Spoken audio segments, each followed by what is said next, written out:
ఓం గం గణపతయే నమః. ఓం దుం దుర్గాయే నమః. ఓం ఆంజనేయాయ నమః. ఆదిత్యాయ చ సోమాయ మంగళాయ బుధాయ చ గురుశుక్రశనిభ్యశ్చ రాహవే కేతవే నమః. ఓం జాతవేదసే సునవామసో మమరాతి యతో నిదహాతి వేదః స నః పరుషదతి దుర్గాని విశ్వానావేవ సింధుం దురితాచ్యగ్నిః. ఓం దుం దుర్గాయే నమః. ఓం రాహుగ్రహాయే నమః. ఓం అర్ధకాయం మహావీరం చంద్రాదిత్య విమర్ధనం సింహికా గర్భ సంభూతం తం రాహుం ప్రణమామ్యహం. ఈ యొక్క స్తోత్రాన్ని వీక్షించేటటువంటి వాళ్ళల్లో ముఖ్యంగా ప్రతి ఒక్కరూ దుర్గాదేవిని ఆరాధించవచ్చు. ముఖ్యంగా కర్కాటక రాశి వారు, తులారాశి వారు, సింహరాశి వారు, వృశ్చిక రాశి వారు, మకర, కుంభ, మీన రాశి వారు మాత్రము తప్పకుండా రాహుగ్రహ ఈ స్తోత్రాన్ని నిత్యము 18 సార్లు పఠించి, అలాగే దుర్గాదేవి యొక్క అష్టోత్తరాన్ని లేదా దుర్గాదేవి యొక్క ఏ మంత్రాన్ని, శ్లోకాన్ని, స్తోత్రాన్నైనా సరే రోజుకి 2 సార్లు ఉపాసిస్తేనే వారు రాహుగ్రహ ఆయన ఆడేటటువంటి విన్యాసాల నుంచి బయటపడే అవకాశాలు ఉన్నాయని గుర్తుంచుకోవాలి. ముఖ్యంగా వినేటటువంటి ఈ యొక్క వీక్షించేటటువంటి ప్రేక్షకులందరూ కూడా ముఖ్యంగా కొన్ని ఎథిక్స్తో కూడినటువంటి ఆ బుద్ధిని, జ్ఞానాన్ని ఉపయోగించుకోగలిగితే బాగుంటుందని ఉద్దేశ్యము. ఎందుకంటే ఈ యొక్క రాహుగ్రహము అనేటటువంటిది ఒక పొగ లాంటిది, సమస్తము వాయువుతో కూడి వ్యాపించి ఉంటుంది. ఎందుకంటే ఇప్పుడు రాహువు కొన్ని నెలల బట్టి వాయు రాశి స్థితిలోనే ఉన్నాడు. అంటే కుంభరాశి అనేటటువంటిది ఆయన యొక్క స్వక్షేత్రము. స్వక్షేత్రగతుడై దాదాపుగా నవంబర్ 22వ తేదీ వరకు కూడా శుభగ్రహ అధిపతి అయినటువంటి గురుగ్రహ నక్షత్రంలో ఉండి తన యొక్క మిత్రుడైనటువంటి శని యొక్క రాశిలో ఉండి ఇరువురి యొక్క ఫలితాలని కూడా బ్యాలెన్స్ చేస్తూ ఇబ్బందులను పెడుతూనే వీళ్ళందరికీ కూడా, ఈ రాశిలో వారందరినీ కొంత రక్షించగలిగేటటువంటి పరిస్థితిని కలిగి ఉన్నాడు ఈ రాహు మహానుభావుడు. ఎందుకంటే మనకి ఉన్నటువంటి నవగ్రహాలలో రాహుగ్రహానికి, కేతుగ్రహానికి కూడా ఉచ్చము, నీచము, అట్లాగే స్వక్షేత్రము, కుంభక్షేత్రము అనేటటువంటివి ఏదో మన ఋషులు కొంతవరకు ఆపాదించారే గాని వీరికంటూ ఒక ఇల్లు లేదు, వీరికంటూ ఒక సంస్థానము లేదు. వారు ఏ ఇంట్లో ఉంటే, ఏ నక్షత్రంలో ఉంటే, ఏ గ్రహాన్ని వీక్షిస్తే, ఏ గ్రహము వీరిని వీక్షిస్తే, ఏ గ్రహము వీరి నక్షత్రాలలో ఉంటే ఆ గ్రహము ఆ ఇంటి యొక్క ఫలితాలని మొత్తం వీరు లాగేసుకొని వారికి ప్రసాదించేటటువంటి అతి గొప్పవారు ఈ రాహువు మరియు కేతువు కూడా. వీరు సర్పగ్రహాలు. అంటే పూర్వజన్మల్లో కానీ ఈ జన్మల్లో కానీ ఈ రాహుకేతువులకి సంబంధించినటువంటి సర్పదేవత, అంటే అధిష్టాన దేవత సర్పములు వీరిద్దరికీ కూడా. కాబట్టి కొంతమందికి జాతకాలలో అనంతకాల సర్పయోగ దోషాలని, అట్లాగే సవ్యకాల, అపసవ్యకాల, అర్ధకాల సర్పయోగ దోషాలని, సంపూర్ణ కాల సర్ప దోషాల యోగాలని, అట్లాగే జన్మలగ్నం నుంచి కూడా 12 లగ్నాలకి వీరు లగ్నంలో ఉంటే ఏంటి, కుటుంబ స్థానంలో ఉంటే ఏంటి, తృతీయంలో ఉంటే ఏంటి, చతుర్థంలో ఉంటే ఏంటి, అంటే ఈ రాహుకేతువులు 12 లగ్నాలలో 12 రాశుల్లో దాదాపుగా 144 ప్లస్ కేతు నుంచి చూస్తే ఇంకో 144, 288 కాలసర్ప యోగ దోషాలని అనుభవిస్తూ ఉంటాము అందరము కూడా. అయితే వీరి యొక్క దశలో, అంతర్దశలో, విదశలో, సూక్ష్మ దశలో, ప్రాణదశలో వచ్చినప్పుడు, గోచారంలో వీరికి ప్రతికూలమైనటువంటి స్థానగతుల్లో ఉన్నప్పుడు మాత్రమే వీరికి అవి ఎక్కువగా ఇబ్బంది పెట్టేటటువంటి పరిస్థితులు ఉన్నాయి.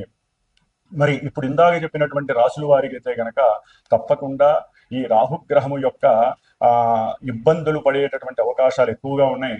ముఖ్యంగా ఈ రాహువు వాయుతత్వపు రాశి అయినటువంటి అట్లాగే తన యొక్క సొంత నక్షత్రమైనటువంటి శతభిష నక్షత్రంలోకి ప్రవేశించాడు నవంబర్ 23వ తేదీన. అది తన యొక్క మిత్రరాశి స్వక్షేత్ర రాశి అయినటువంటి కుంభరాశిలో ఉండటం అనేటటువంటిది ఇది నిగూఢమైనటువంటి మర్మగర్భితమైనటువంటి రాశి. కుండ అంటే కుండలో ఏమున్నాయో ఎవరికీ తెలియదు, అంత మర్మగర్భంలో ఉన్నటువంటి ఆ ఈ రాశిలో శని యొక్క లక్షణాలని, శని ఇచ్చేటటువంటి ఫలితాలని పరిపూర్ణంగా తన యొక్క అధీనంలోకి తీసుకొని మకర రాశి, కుంభరాశి. మకరం అనేటటువంటిది ప్రతి వ్యక్తి యొక్క అంటే న్యాచురల్ జోడియాక్లో మేషం నుంచి 10 కర్మస్థానము, 11 అభీష్ట స్థానము, ఈ 2 రాశులకి అధిపతి అయినటువంటి అంటే వృత్తి, ఉద్యోగ, కెరీర్ విషయాలకి సంబంధించినటువంటి విషయాలను, అట్లాగే ఎవరైతే ఏదైతే మనసులో కోరుకుంటారో ఆ విషయాలని పరిపూర్ణంగా ఇచ్చేటటువంటి రాశి. మరి అన్ని రకాలైనటువంటి లాభాలకి అంటే శరీర ఆరోగ్యము రీత్యా ధనలాభము, కుటుంబ సౌఖ్యము, అట్లాగే భార్యాభర్తల అనుకూలత, విద్యాలాభము, సంతాన యోగము, అట్లాగే ప్రతి కార్యంలో విజయలాభ సిద్ధి, వృత్తిలో ఎదుగుదల కావచ్చు, ప్రమోషన్ లెవెల్స్ కావచ్చు, మిత్రుల యొక్క సఖ్యత కావచ్చు, అట్లాగే తల్లిదండ్రుల నుంచి వచ్చేటటువంటి పూర్వార్జిత ఆస్తిపాస్తులు కావచ్చు, కోర్టు వ్యవహారాల యందు లాభస్థితులు కావచ్చు, అట్లాగే ముఖ్యంగా ఆకస్మికంగా ఒక ఇన్సూరెన్స్ పరంగా కావచ్చు, లేకపోతే వారి పెద్దవాళ్లలో ఎవరైతే చనిపోతే వారికి సంబంధించిన ఆస్తులు వీళ్ళ యొక్క ఆస్తుల్లో కలవచ్చు, భూగృహాలు వీరికి ఆకస్మికంగా రావచ్చు, ముఖ్యంగా పిత్రార్జిత లాభం కావచ్చు, లేకపోతే వీరికి గవర్నమెంట్ ఉద్యోగ లాభస్థితులు కావచ్చు, లేకపోతే ఏదైనా సరే ఒక నదీ తీరాలు కానీ పుణ్యక్షేత్రాల దర్శనము ఎప్పుడూ చేసే యోగము కావచ్చు, ఉద్యోగము వలన కలిగేటటువంటి ఉన్నతమైనటువంటి ప్రమోషన్స్ లెవెల్స్ కావచ్చు, మిత్ర లాభము, సమస్త కార్య లాభసిద్ధి, నష్టాలు కూడా లాభాలుగా మారేటటువంటి అవకాశము. ఇన్ని అవకాశాలు ఇచ్చేటటువంటి మేషాది 12 రాశుల్లో ఈ కుంభరాశి అనేటటువంటిది అభీష్ట స్థాన సిద్ధి కలిగినటువంటి లాభస్థానము. ఈ లాభస్థానంలో రాహువు కొన్ని నెలలుగా ఉన్నాడు. ఆ నెలలుగా ఉండి గురువు యొక్క నక్షత్రంలో ఉండి చాలా వరకు కొంతమందిని సేవ్ చేశాడు. కానీ ఇప్పుడు ఆయన సొంత నక్షత్రంలోకి వచ్చి ఒక్కొక్కల యొక్క అంతు చూసేటటువంటి పరిస్థితి ప్రారంభమవుతుందని చెప్పవచ్చు. ఎందుకంటే ఎవరి నక్షత్రంలో ఉండి ఎవరి అయితే అనుకూలంగా ఉంటారో శని వీనికి అనుకూలంగా ఉంటాడు. ఎందుకంటే ఇద్దరు పాపులు, ఈ ఇద్దరు పాపులు మహామిత్రులు. ఆ మిత్రులు ఇద్దరు కూడా ఈ స్థానంలో వారిచ్చేటటువంటి ఫలితాలన్నీ కూడా కర్మ ఫలితాలని తవ్వి చూసేటటువంటి, ఎందుకంటే కుంభరాశి అనేటటువంటిది మామూలుగా వ్యవహారిక భాషలో తవ్వకాలకి అంటే తవ్వితే పురాతన వస్తువులు బయటకు వచ్చినట్టుగా, లేకపోతే నదీ గర్భంలో ఉన్నటువంటి ఎన్నో పెట్రోలు, డీజిల్ ఇలాంటి ఐటమ్స్ కావచ్చు, లేకపోతే లోపల ఉన్నటువంటి ఖనిజాలు కావచ్చు, సంపద కావచ్చు, ఏదైనా సరే మంచి కావచ్చు, లేకపోతే నీళ్ళ లోపల ఉన్నటువంటి చెడుకు సంబంధించినటువంటి వ్యవహారాలు కావచ్చు, నీటి యొక్క ప్రమాదాలు కావచ్చు, ఇలా ఇన్ని విషయాలైతే వాయు సంబంధిత ప్రమాదాలు కావచ్చు, లేకపోతే మనకి ప్రతి రాశికి కొన్ని యొక్క మన దేశంలో కొన్ని రాష్ట్రాలు ఉన్నాయి, ప్రపంచంలో కూడా ఒక్క రాశికి మేషరాశి నుంచి 12 రాశుల్లో కొన్ని దేశాలు కూడా ఉంటాయి. మనకి వాతావరణ జ్యోతిష్యం చూస్తే గనక ఇట్లా అన్నిటి మీద ఈ యొక్క రాహువు యొక్క ప్రచండమైనటువంటి ఉద్రేకభరితమైనటువంటి ఎక్కడా కూడా కాంప్రమైజ్ కానటువంటి స్థితిగతులని మనకి అనుభవంలోకి తెచ్చేటటువంటి గ్రహము ఈ రాహుగ్రహము. దాదాపుగా నవంబర్ 23వ తేదీ నుంచి ఆగస్టు 2వ తేదీ వరకు కూడా దాదాపుగా ఒక 9.5 నెలలు ఆయన ఆడుకునే ఆటలో మనందరము కూడా పావులం అవుతాము. ముఖ్యంగా జన్మజాతకంలో ఎవరికైతే కనుక శనికి సంబంధించినటువంటి నక్షత్రాలు ఉంటాయి కొన్ని, ముఖ్యంగా పుష్యమి నక్షత్రము, అనురాధ నక్షత్రము, ఉత్తరాభద్ర నక్షత్రము, అట్లాగే శనిగ్రహ రాశులు మకరము, కుంభము ఈ రాశులు వారు. అట్లాగే రాహుగ్రహ నక్షత్రాలు ఉంటాయండి, ఆరుద్ర నక్షత్రము, అట్లాగే స్వాతి నక్షత్రము, శతభిష నక్షత్రము, అట్లాగే కుంభరాశి ఆయన ఉన్నటువంటి రాశిగతులు. వీరు ముఖ్యంగా చాలా జాగ్రత్తగా ఉండాలి. ఈ రాశుల్లో ఈ నక్షత్రాల్లో ఉన్నటువంటి అది ముఖ్యంగా సింహరాశి వారైనా సరే, లేకపోతే ఆయన వీక్షిస్తున్నటువంటి రాశుల్లో తులారాశి ఒకటి ఉంది, మిథున రాశి ఉంది, వ్యాపార రాశులు ఈ రెండు కూడా వ్యాపార రాశులు. వాయు సంబంధిత రాశులను చూస్తూ వాయు సంబంధితమైనటువంటి ఆ రాశి అయినటువంటి కుంభరాశిలో రాహు సొంత నక్షత్రంలో ఉండటం అనేటటువంటిది విమానయాన సంస్థల్లో ఎన్నో నూతన ఆవిష్కరణలు, ఎన్నో విశేషమైనటువంటి ఫలితాలు, ఎన్నో కొత్త విషయాలని కనుక్కునేటటువంటి విషయాలు జరిగే అవకాశము ఉంటుంది. అట్లాగే వీటికి సంబంధించినటువంటి ప్రమాదాలు నీళ్ళల్లో అంటే ఏదైనా ఈ యొక్క వాయు సంబంధితమైనటువంటి డ్రోన్స్ కావచ్చు, వాటి పరంగా ఇబ్బందులు కావచ్చు, విమానాలు, క్షిపణులు, రాకెట్లు ఇవన్నీ కూడా సముద్రంలో పడిపోయేటటువంటి అవకాశాలు అంటే కొన్ని విపరీతమైనటువంటి ప్రమాదాలు కలగడానికి కూడా అవకాశం ఉంటుంది. ముఖ్యంగా వ్యాపార సంబంధించినటువంటి పెద్ద పెద్ద పారిశ్రామికవేత్తలు కావచ్చు, వాటిల్లో పనిచేసేటటువంటి పెద్ద పెద్ద పోస్టుల్లో ఉన్నటువంటి ఉద్యోగస్తులు కావచ్చు, ముఖ్యంగా రాజకీయ రంగంలో ఉన్నటువంటి మంత్రులు, ప్రధానమంత్రి కావచ్చు, లేకపోతే మంత్రులు కావచ్చు, ప్రపంచవ్యాప్తంగా చెప్తున్నానండి, దేశవ్యాప్తంగా అయినా సరే ప్రధాన మంత్రులు, ముఖ్యమంత్రులు, పోర్ట్ఫోలియోస్ కలిగినటువంటి పెద్ద పెద్ద మంత్రులు ఎవరైనా సరే ఈ రాహుకి దాసోహం అనాల్సిందే. ఎవరైనా సరే ఏమాత్రం ఇబ్బందులు కలిగినా వెంటనే దుర్గాదేవికి సంబంధించినటువంటి ఎన్నో రకాల కార్యక్రమాలు చేస్తూ వారిని కాపాడుకుంటూ దేశాలను కాపాడుకునేటటువంటి పరిస్థితి కలుగుతోంది. అట్లాగే డిజిటల్ రంగంలో కొత్త ఆవిష్కరణలు కలగడానికి అవకాశం ఉంది. అట్లాగే ఈ రాహు అనేటటువంటి వాడు ముఖ్యంగా సర్ప సంబంధిత జంతువుకి సంబంధించి అంటే సర్పాలకి సంబంధించినటువంటి అధిష్టాన గ్రహము కాబట్టి మరి విషము చేత తీయబడి ఔషధాల్ని అంటే అది మందులు మనం నిత్యము కొన్ని రోగాలకి సంబంధించినటువంటి మందుల తయారీ విషయంలో కూడా ఎన్నో కొత్త నూతన ఆవిష్కరణలు జరుగుతాయి. అటువంటి విషంతో ఔషధాలను తయారు చేసే ప్రక్రియలు ఎక్కువగా పెద్ద పెద్ద పరిశ్రమలు స్థాపితమయ్యే అవకాశాలు ఉంటాయి. ఒక్కోసారి వీటిల్లో ఇబ్బందులు జరిగి ఆ యొక్క ఔషధాలను తయారు చేసేటటువంటి కంపెనీలు మూతబడిపోయి నష్టాల్లోకి వెళ్ళే అవకాశం ఉంటుంది. లేకపోతే వీటిల్లో ఎన్నో మోసాలు దోషాలు జరుగుతున్నాయని చెప్పి అవి మూతవేయటము, వాళ్ళ మీద కేసులు పడే అవకాశం, పెద్ద పెద్ద డ్రగ్స్ కంపెనీలు ఉంటాయండి ఎన్నో. ఈ ముఖ్యంగా ఈ విష సంబంధిత ఔషధాలని అంటే విషాలతో కూడినటువంటి ఔషధాలు తయారు చేస్తారు.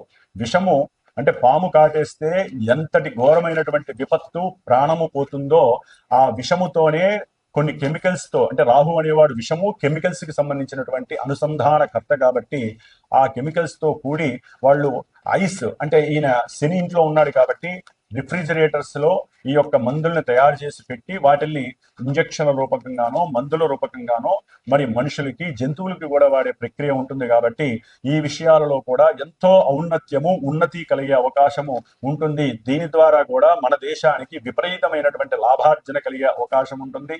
అట్లాగే ఈ రాహు అనేటటువంటి వాడు ఎదురుకుండా ఉన్నటువంటి సింహరాశిని చూస్తున్నాడు కాబట్టి అధికార నాయకులు ముఖ్యంగా నాయకులు చాలా పర్ఫెక్ట్ గా క్రమశిక్షణా పరంగా ఎవరైతే ఉంటారో వారికి రాహుగ్రహము శనిగ్రహము ఎటువంటి ఆపదలు ఇబ్బందులు కలగనేరవు.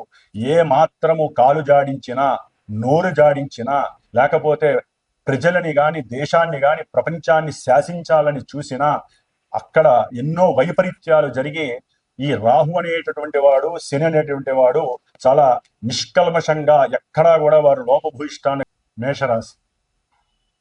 మేషరాశి వారికి రాహువు కొన్ని నెలలుగా లాభంలో ఉన్నప్పటికీ ఆయన గురు నక్షత్రంలో నవంబర్ 22వ తేదీ వరకు ఉండి నవంబర్ 23వ తేదీ నుండి ఆగస్టు 2వ తేదీ వరకు కూడా అంటే 2026 ఆగస్టు 2వ తేదీ వరకు ఈ రాహు అనేటటువంటి వాడు శని యొక్క రాశి కుంభరాశిలో ఉండి సొంత నక్షత్రమైనటువంటి శతభిష నక్షత్రంలోకి ఆయన తన యొక్క స్థితిని మార్చుకుంటున్నాడు. అదే ఇంట్లో ఉన్న తన యొక్క స్థితి మారుతుంది, నక్షత్ర స్థితి. ఇది చాలా గొప్ప వైవిధ్యకరమైనటువంటి స్థితి మేషరాశి వారికి అని చెప్పచ్చు. అయితే ఇక్కడ మేషరాశి వారికి కుజుడు అధిపతి. ఇక్కడ చూస్తే లాభంలో రాహు ఉన్నాడు, శని ఇంట్లో ఉన్నాడు. మరి కుజుడికి లాభంలో ఉన్న రాహుకి శని ఈ ముగ్గురికి కూడా ఒకరి అంటే శని రాహువులు ఒక గ్రూప్ అయితే కుజుడితో అసలు పడదు. మరి వీరి అభీష్టం ఏ విషయంలోనైనా ఆరోగ్య విషయంలో కావచ్చు, ధన విషయంలో, కుటుంబ సౌఖ్య విషయము, సంతాన విషయము, విద్యా విషయము, ఉద్యోగంలో చివరికి ప్రమోషన్ విషయము, గృహ సౌఖ్యము కానివ్వండి, గృహ లాభాలు కానీ, రియల్ ఎస్టేట్ వ్యాపారస్తులకు కానివ్వండి, అధికారంలో విపరీతమైనటువంటి ఒక పోర్ట్ఫోలియో సాధించడానికి కానివ్వండి, అంటే రాజకీయ పరంగా కానివ్వండి, క్రీడల యందు మంచి స్థితిగతుల్ని పొందడానికి కానివ్వండి, అట్లాగే అన్నదమ్ముల యొక్క వ్యవహారాదుల్లో మరి పూర్వార్జిత ఆస్తుల విషయంలో కోర్టు వ్యవహారాదుల్లో లాభం గడించటానికి కానివ్వండి, అట్లాగే ఏదైనా దీర్ఘకాలిక అనారోగ్యాలు ఉన్నట్లయితే అవి కొంచెం తగ్గుముఖం పట్టి కాస్త ఆరోగ్యము మెరుగుపడటము, ఎవరికైనా కొంత ఈ రాహు కలుగు చేసేటటువంటి కొన్ని ఆరోగ్య వ్యవస్థాగత లోపాల్లో కణతలు, లేకపోతే పుండ్లు, లేకపోతే క్యాన్సర్కి సంబంధించిన ఎన్నో వ్యాధులు, అట్లాగే దీర్ఘకాలిక మోకాల నొప్పులు, కండరాల నొప్పులు, పాదాలకు సంబంధించిన ఎన్నో బోధకాలకు సంబంధించినటువంటి రోగాలు, లేకపోతే క్రిమి కీటకాదులు, విషపు జంతువుల కాటు వలన వారికి ఇంకా ఎన్నో ఇబ్బందులు కలిగినటువంటి వారికి కొంత ఉపశమనం కలగటానికి ఈ మేషరాశి వారికి కొంత అనుకూలమైన పరిస్థితులు అయితే కలుగుతున్నాయి. ప్రతి పనిలో విజయ ఢంకా మోగిస్తారు, విజయ లాభసిద్ధి కలుగుతుంది.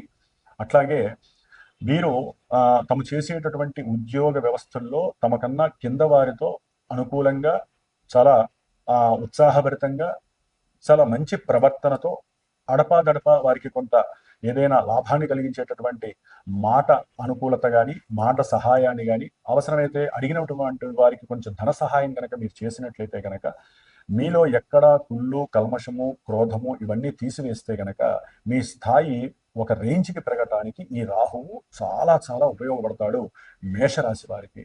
అయితే ఈ మేషరాశి వారికి కొన్ని గ్రహాలు అంటే ఈ రాహు ఉన్నటువంటి స్థానాధిపతి శని యొక్క ప్రభావం కొంత ఇబ్బందిగా ఉంది కాబట్టి ఉద్యోగంలో అనుకున్న స్థాయి నుంచి మార్పులు జరగటము, కాస్త ప్రమోషన్ లెవెల్స్లో దూరంగా ఉండటము, దానివల్ల కొన్ని మానసికంగా ఇబ్బందులు పడడానికి అవకాశం ఉంటుంది. కాబట్టి వీరు కాస్త సుబ్రహ్మణ్య ఆరాధన చేసుకున్నట్లయితే ఆ మార్పులు లేకుండా ప్రశాంతమైన ఆరోగ్యాన్ని, అట్లాగే కుటుంబ వ్యవస్థల్లో లాభాన్ని కలుగజేసుకోవటానికి, అనుకున్న ప్రతి విషయంలో ముందడుగు వేయడానికి చాలా ఉపయోగకరంగా ఉంటుంది. శత్రు రోగ రుణ విముక్తి కలగటానికి ఈ కాలము చాలా విశేషమైనటువంటి యోగాన్ని కలుగజేస్తుంది. ముఖ్యంగా జన్మజాతకంలో వీరికి ఏదైనా రాహుగ్రహానికి సంబంధించిన పాజిటివ్ వైబ్స్ ఉంటే ఇవన్నీ చక్కగా జరగడానికి అవకాశం ఉంటుంది. ఓం దుమ్ దుర్గాయే నమో నమః.